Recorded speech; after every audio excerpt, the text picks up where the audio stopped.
If we look at the way in which the Brexit camp has argued in favor of exiting the EU, we see that historical arguments are very strong.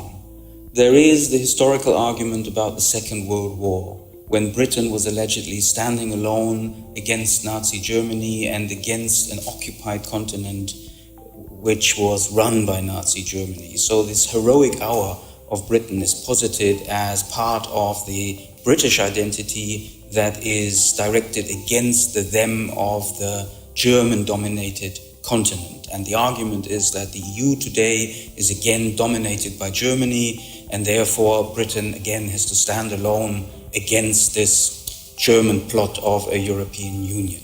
We can take a second example, which would relate to the British Empire, the notion that Britain was once a great empire, that it created a great commonwealth, and that it should hark back to this idea of being part of a global power and not just being part of a regional European power. So we have again the us, the British Empire, the British Commonwealth, a glorious past, posited against the future, which is Britain as a regional power within the European Union.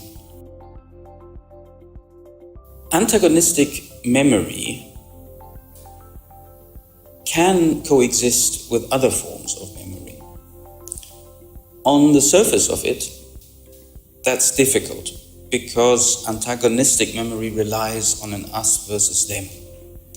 But I think when we're talking about identities, and antagonistic memory is part of an identity, then we are talking not about one homogeneous thing.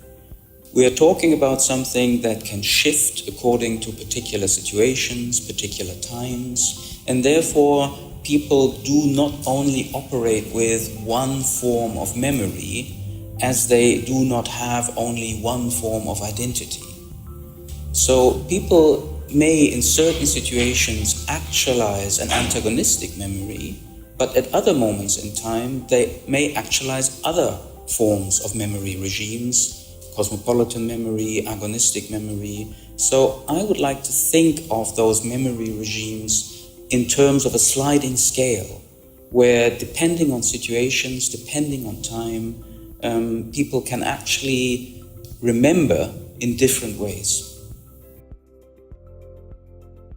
Well, I think when we're talking about individual people, then you can see that in a situation where, for example, someone is watching a football match, identifying with their national team, they may express forms of memory in very antagonistic forms.